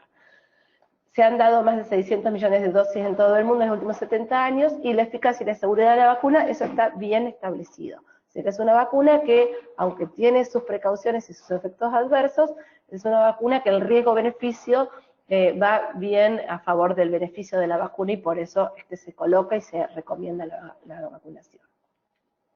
Los efectos adversos más comunes de la vacuna, la gran mayoría de las personas no van a hacer ningún efecto adverso a la vacuna, pero entre un 2 o un 5% de las personas que se vacunan pueden tener un malestar, cefalea, dolores musculares, fiebre, entre el 5º al 10º día. Y algunas personas, en un estudio de personas que iban a Brasil, se vio que el 4% tuvieron una enfermedad símil gripe por la vacuna. Eso es muy pocas personas, pero lo que hacemos es recomendar tome paracetamol y consulte al médico. Efectos adversos graves son muy raros. Hoy una hipersensibilidad inmediata se vio en 1 de 1 millón de dosis aplicadas. Y enfermedad neurotrópica asociada a la vacuna y enfermedad viscerotrópica asociada a la vacuna. Ahora en las próximas diapositivas vamos a ahondar un poquito en estas dos cuestiones. Los efectos adversos neurológicos pueden ser neurotrópicos por neuroinvasión con lesión directa del virus. Puede tener el paciente encefalitis o meningitis aguda. También puede haber una etiología de patología alérgica, como síndromes inflamatorios desminimizantes, o también puede tener un Guillain-Barré o un ADEM. Es muy raro, pero puede llegar a pasar. Entonces, nosotros tenemos que saber que cuando la damos, estamos dando una vacuna de virus vivos que puede tener un efecto adverso neurológico. Muy comúnmente da cefalea y puede haber hallazgos neurológicos focalizados y se ven entre el cuarto y el 23 días posterior a la vacunación. Es más frecuente en niños pequeños, menores de 6 meses, por eso está contraindicada en los menores de 6 meses y también se contraindica en las mamás que están dando la teta y que tienen un bebé menos de 6 meses, porque si le estoy contraindicando al bebé tampoco puedo dársela a la mamá porque se ha visto la transmisión a través de la leche materna. Y bueno, se ven 4 a 6 casos cada 1 millón de dosis aplicadas, realmente son muy pocos, pero puede haber, y la gran mayoría recupera sin secuelas, pero de los 4 a 6 casos tiene una letalidad del 6%, una letalidad, o sea, hay pocos casos, pero la letalidad no es desestimable. La enfermedad viscerotrópica, que es más un parecido a una enfermedad de fiebre amarilla, hace un síndrome icterohemorrágico con compromiso visceral, semejante a la enfermedad causada por el virus salvaje. Es rarísima también, es 0,4 cada 100.000 personas, pero la incidencia se ve que es más elevada en ancianos y la enfermedad grave y óbitos han sido más frecuentes en personas jóvenes y en mujeres.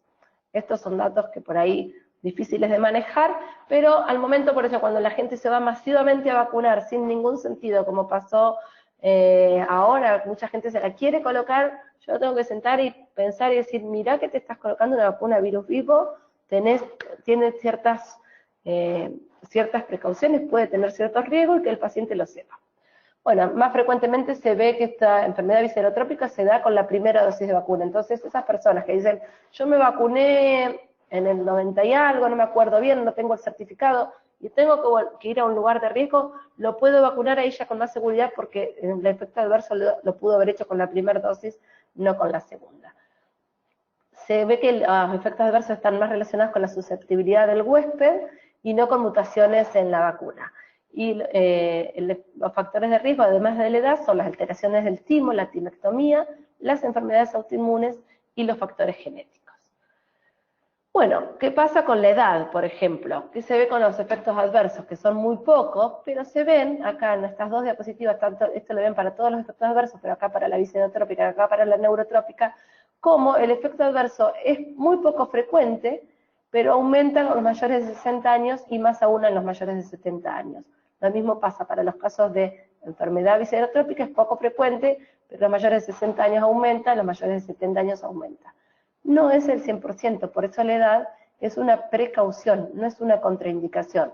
Entonces, si yo por ahí tengo un viajero de 65 años, como estas dos personas que fallecieron, que van a ir a un área donde hay un brote de fiebre amarilla y el paciente no va a dejar de viajar, por ahí es mejor vacunarlo. Eso es algo que tengo que charlar mucho con el paciente, pero muy probablemente la mejor recomendación, la recomendación número 1 es que el paciente no debe viajar a una zona de fiebre amarilla si no puede vacunarse o tiene una precaución.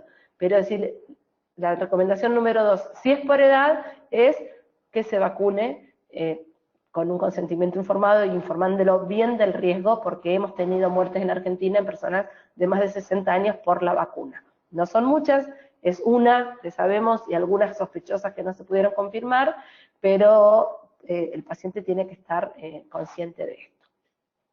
Las contraindicaciones: enfermedades febriles agudas, un compromiso del estado general, pacientes con antecedentes de alergia al huevo, pacientes con tratamiento inmunosupresor como quimioterapia, radioterapia, corticosteroides por más de 14 días, uso de medicamentos antimetabolitos o modificadores de enfermedades, los pacientes trasplantados, pacientes con cánceres, pacientes con enfermedad hematológica con inmunodeficiencia, los pacientes con enfermedades del timo, como la mastenia gravis o el timoma, o como la timectomía, el lupus, la artritis reumatoidea y la enfermedad de Addison. Estas son las contraindicaciones, además de la edad, como dije antes, menores de 6 meses, es una contraindicación de la vacuna. Las precauciones son las otras. Los pacientes entre 6 a 8 meses, los adultos mayores a 60 años, los HIV asintomáticos con un buen recuento de CD4, la lactancia, si tengo una mamá que está vacunando y el bebé tiene más de 6 meses, puedo darle la vacuna. El embarazo, normalmente a un viajero no le vamos a recomendar que se dé la vacuna por un viaje, pero si la persona vive en una zona donde hay un brote de fiebre amarilla y está embarazada, yo la puedo vacunar, eso lo va a ver la autoridad de salud. Y hay otras consideraciones a tener en cuenta como diabéticos, enfermedades renal crónica, enfermedad hepática crónica, que en general se pueden vacunar, pero tengo que ver bien el estado de salud de ese paciente. Bueno, como les dije, es una exigencia y por ahí es un pedido a nosotros por la exigencia que tiene el Reglamento Sanitario Internacional y estamos vacunando a gente que no la necesita. Entonces, tenerla muy en cuenta. Y un montón de recomendaciones que podemos hacerles al viajero en la consulta de previaje, antes de pasar al postviaje, que voy a hacerlo muy, muy cortito. Recordar que siempre tienen que llevar la asistencia al viajero, porque no todos los países la medicina es gratis como en Argentina, y les puede llegar a salir muy caro. Las embarazadas no deben viajar a zonas con Zika. Esta semana se confirmaron, se dio a conocer que en Foz de Iguazú hay 3 casos de Zika confirmados, entonces recordar que el Zika sigue estando, en Brasil hubo Zika el año pasado, en Colombia, en Tailandia, ahora Francia tiene casos de Zika, entonces una embarazada al momento de un viaje tiene que estar bien consciente de a dónde va a viajar y qué riesgo tiene ella para viajar. Porque por ahí, yo por un viaje que voy a hacer en un embarazo que dura 9 meses, puedo tener una secuela en mi bebé de por vida. Entonces, la embarazada no puede viajar a cualquier lugar. Tengo que saber dónde está viajando y si hay Zika o no. Evitar las enfermedades de transmisión sexual, siempre usar preservativo, ver si va a hacer un viaje de altura para evitar el mal de altura, siempre dar la recomendación de evitar los accidentes, son la primera causa de muerte en el mundo, en los viajeros, son los accidentes cardíacos y los accidentes de la vía pública, entonces son las cosas que nosotros tenemos que evitar. Y bueno, tener cuidado con el jet lag, con la fauna marina, hay un montón de recomendaciones que yo le tengo que hacer a mi viajero. ¿Qué hago con el post-viaje? Que ahora rápidamente, como les dije, pero vamos a hablarlo. Con el viajero que regresa enfermo luego de un viaje. Muy frecuentemente la persona me viene a ver, está enfermo y yo no me entero que viajó porque no le pregunto. Entonces, punto número 1, a la persona que me va a consultar, consultarlo si viajó. Si viajó en el último mes. Si viajó, lo más frecuente es que tengan una enfermedad gastrointestinal persistente cuando regresa enfermo, un 10%. Lesiones en piel, un rayo, un 8%. Infecciones respiratorias, entre un 5 y un 13%, vuelvan con tos y demás. Y un 3% tienen fiebre. Y esas son las consultas más frecuentes que tenemos posteriores de un viaje. El diagnóstico diferencial es muy amplio, incluyendo causas no infecciosas, como ser, en el caso de la diarrea, síndrome de intestino irritable, intolerancia a la lactosa, colon irritable, procesos malignos, enfermedad celíaca, diarrea por medicamentos. Entonces, tengo que estar abierto no solamente a las causas infecciosas, porque por ahí uno dice, uy, viene de viaje, el paciente viene con diarrea, yo creo que va a tener, si no ha sido una causa infecciosa, y por ahí lo que tiene es un colon irritable, o una diarrea post-infecciosa. Ahí está, entonces la enfermedad gastrointestinal persistente, que es la causa más frecuente, tener presente las causas no infecciosas. Y los que les dije, el síndrome de intestino irritable y la intolerancia a la lactosa son muy frecuentes en las posinfecciosas. Por ahí el paciente viajó, se agarró una diarrea de viajero que fue autolimitada, pero luego queda durante varios meses con una intolerancia a la lactosa. Y eso es lo que le trae la diarrea posterior. Dentro de las causas infecciosas más frecuentes en la diarrea del viajero, ustedes van a ver que la gran mayoría son virales. Norovirus, rotavirus, aunque son desconocidas, son virales. Las causas bacterianas, se me corrió lo que estaba marcando, pero las causas bacterianas, que son las que pueden requerir un antibiótico, son las menos frecuentes. En la mayoría de la diarrea del viajero hay que siempre explicarle que la gran mayoría de las causas son bacterianas, pero son autolimitadas, y las virales también son autolimitadas. Y recordar que las parasitarias son muy abajo, muy poco frecuentes, lo puedo encontrar acá en mouse, donde vemos la causa parasitaria, lo poco frecuentes que son, pero lo sí que tenemos es que duran más tiempo, entonces por ahí es la causa de la enfermedad, de la diarrea prolongada, de la diarrea de más de 2 semanas, entonces la que tenemos que estudiar. Y recordar que hay muchas enfermedades parasitarias que no cursan con diarrea, entonces por ahí si tengo un paciente que fue y comió ceviche, tengo que pensar en que puede tener una tenia y tengo que estudiarlo con un coproparasitológico. ¿Y qué pasa con el viajero que vuelve con fiebre? Este es un desafío muy importante para todos nosotros. Si bien la mayoría de los pacientes que vuelven con fiebre van a tener infecciones comunes, que son el 34%, un 4% de esos pacientes que vuelven con fiebre pueden tener una enfermedad infecciosa que puede comprometer la vida. Entonces, ante un paciente que vuelve con fiebre, yo tengo que ver todas las cosas. La historia clínica, la geografía, a dónde viajó, o sea, qué paciente tengo yo, qué historia tiene, si es inmunocomprometido, qué vacuna se colocó antes de viajar, qué profilaxis tomó, a dónde viajó y qué síndrome clínico tiene.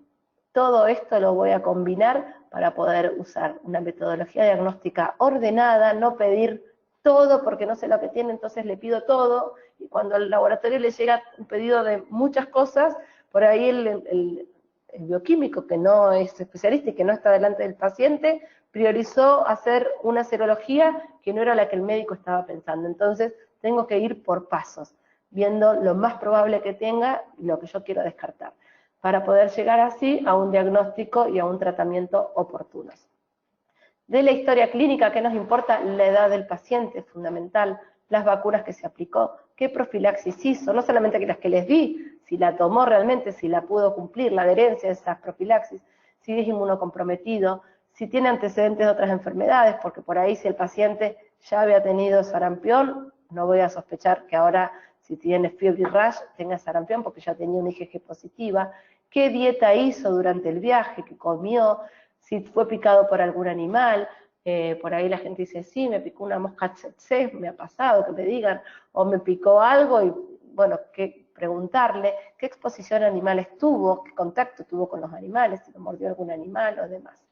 La geografía, qué lugares visitó, si fue a una ciudad, si fue al campo, si hizo un viaje en un hotel 5 estrellas o si fue a dormir a una carpa, la duración del viaje y la estacionalidad, porque por ahí no es lo mismo que yo me haya ido a la China en pleno invierno donde hay nieve y donde voy a estar pensando más en un cuadro de gripe, que si yo me fui en época de calor y a un lugar de clima tropical. Entonces, eso lo tengo que estar pensando para pensar en qué patología puede tener mi paciente.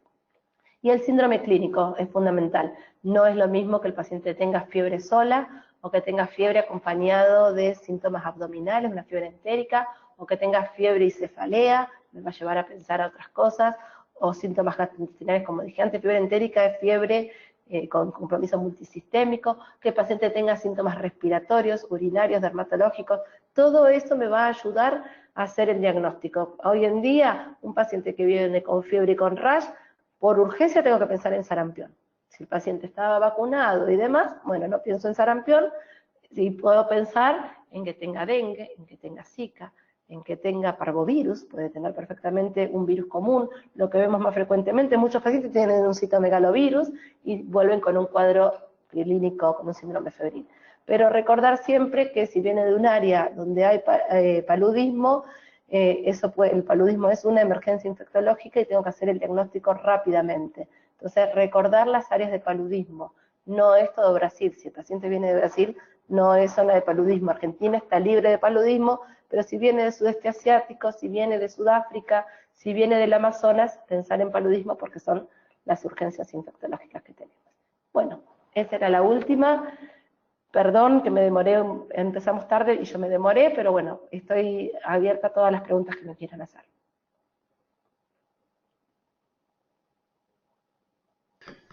Doctora, tengo varias preguntas. Bueno. La primera pregunta es de Leticia Márquez. Ya le consulta si las prescripciones o indicaciones médicas tienen algún formato estándar. Las prescripciones no tienen un formato estándar. Para la medicación, ella me está preguntando, entiendo.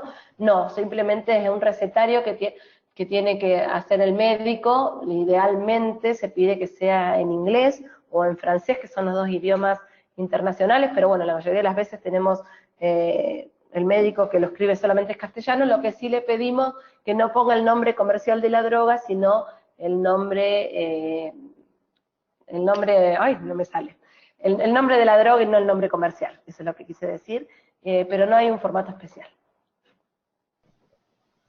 Perfecto. También Leticia Márquez consulta, primero el protector solar y luego el repelente, y si es así, ¿cuánto tiempo después? Sí, así, como dije hoy, aproximadamente unos 15 minutos hasta que se absorba. Si hay mucha humedad, por ahí es más difícil y tengo que esperar más. Pero lo que nosotros decimos es, bueno, vos te pones el protector solar y mientras que estás desayunando, qué sé yo, antes de salir te pones el repelente. Entonces ahí tenemos un tiempito de absorción del protector solar. Porque si no se anulan mutuamente, si yo los pongo juntos, anulo mutuamente tanto la protección solar como la actividad del repelente. Y también Leticia Márquez consulta, ¿para menores de 2 meses hay algún tipo de repelente recomendado? No, no hay ningún repelente recomendado, es evitarlo con tul antimosquitero y que la mamá, bueno, puede ser con cosas ambientales, pero no hay repelentes recomendados en menores de 2 meses, entonces, bueno, ahí es donde está bastante difícil para la persona que va a viajar al exterior. Por eso nosotros, persona que va a viajar con bebés, tener cuidado a dónde vamos a viajar. Tenemos que cuidar a nuestros niños y si tenemos un brote de dengue aquí en la ciudad, esperemos que no volvamos a tener, pero bueno, tener el ambiente libre de mosquitos, la casa libre de mosquitos y usar el tul mosquitero en la cuna, en el cochecito y demás. Daniel Barreto consulta, con motivo de los incendios en Brasil, por el tema de la migración de los insectos, ¿se modifican las áreas de riesgo para fiebre amarilla? No, por ahora no, estamos muy alertas con eso, con todas las enfermedades, cómo se pudieron haber modificado, igual como mostré, Daniel, el mapa de Brasil quedó casi todo recomendación para fiebre amarilla, excepto un pedacito muy chiquitito en el noreste de Brasil, que abarca las áreas de Recife, de Maceió, Puerto Gallinas, donde tenemos Puerto Seguro, que van viajeros, pero no son la gran mayoría de nuestros viajeros. Pero en general, hoy en día, lo común es que la gente diga, bueno, yo ya me la coloco, porque ahora voy a Recife, pero el año que viene seguro que voy a Río o voy a ir a otro lugar, entonces ya se la colocan. Pero estamos atentos, no sabemos todavía, no han empezado a aumentar los casos en Brasil, por ahí se apaga este brote y no tenemos más casos, pero por ahora, desde el segundo semestre del año, no hay reporte de nuevos casos de fiebre amarilla en Brasil en humanos. Perfecto. Leticia Márquez también consulta, de las vacunas del viajero, además de la de fiebre amarilla y las de calendario, ¿las recomendadas son contempladas por el Estado Nacional o deben ser adquiridas en forma particular? No, esto es muy importante lo que dice Leticia, las vacunas deben ser adquiridas en forma particular. Tenemos frecuentemente una demanda de los pacientes que van a los vacunatorios públicos a pedir la vacuna de hepatitis A y por ahí el enfermero la tiene, porque nosotros la tenemos para calendario, para algunas personas, para los niños al año de vida, pero también para personas inmunocomprometidas o personas con una hepatopatía crónica, y el enfermero se la da, pero en realidad todas las vacunas que no están en calendario el paciente las debe comprar, el viajero. No se hacen excepciones, a no ser que sea algo que vaya a una persona por una cuestión de ayuda humanitaria y una urgencia, y eso ya es vía ministerial, tiene que haber una autorización. Si no, no, porque yo al sacar una vacuna que era de calendario, para mí que voy de viajero, le estoy sacando la posibilidad de que una persona se vacune que sí la necesitaba. Entonces no, tanto la de hepatitis, la de la meningitis, la de rabia, que las tenemos disponibles en el sistema público, pero son para los casos especiales. Para el viajero, todos los viajeros la deben comprar. Perfecto. Lorena Massari le consulta, tengo entendido que la recomendación para vacuna antisarampionosa en menores de 12 meses también está indicada actualmente en Cava, lugar del país donde se generó el brote. ¿Es así? Es así para los residentes de Cava y de varias áreas de la provincia de Buenos Aires, de conurbano bonaerense, para La Matanza, para Pilar, bueno, son muchas áreas, la región cuarta, quinta y sexta están contempladas, pero para los residentes en ese lugar, igual en Cava. Para nuestros viajeros, nuestros niños viajeros que van a Buenos Aires a visitar familiares o demás, no está recomendada la vacuna de triple viral, entre los 6 y los 11 meses, a no ser que tengamos un paciente muy especial que va a ir que viaja a Buenos Aires, por ejemplo, para hacerse atender en un hospital de Buenos Aires. Va a ir a estar en el Garrahan, va a estar en el Gutiérrez, va a ir a estar en Casacún. Entonces ahí sí, porque puede estar en riesgo, pero son casos excepcionales. Para el viajero que va a visitar familiares, que va por otras cuestiones a Buenos Aires, no debe vacunarse. Solamente es para los residentes de allá. ¿Sí? Y Leticia Márquez, creo que a esta recién la acaba de responder usted, pero por las dudas se la leo. Leticia Márquez consulta. ¿Y los menores de entre 6 y 11 meses que viajen a Buenos Aires, a alguna de las regiones donde se bajó la edad para recibir la vacuna triple viral, también se inmunizan? No, lo que acabo de decir, exactamente lo que acabo de decir. Solamente es para residentes. Para los viajeros nosotros es internacional y para esa zona de Gran Buenos Aires y Buenos Aires que está recomendada, serían casos extremadamente excepcionales. No tengo más preguntas, doctora. Una excelente exposición. No sé si usted quiere agregar algo más o dar por finalizado. No, nada más. Eso es saber nada más que nosotros al frente a un viajero tenemos una gran oportunidad de prevención y no es solamente viajar tranquilo, sí, por ahí queremos ser buena onda, decirle bárbaro, vas a viajar bien, pero nos olvidamos de que es nuestro momento de que por ahí una pequeña recomendación puede hacer una diferencia en la salud de ese paciente. Muchas gracias a ustedes y bueno, perdón por la hora y el tiempo. Muchas gracias, doctora, en nombre del Colegio de Médicos y del SEM. Y bueno, muchas gracias por compartir su conocimiento. Hasta pronto. Hasta pronto.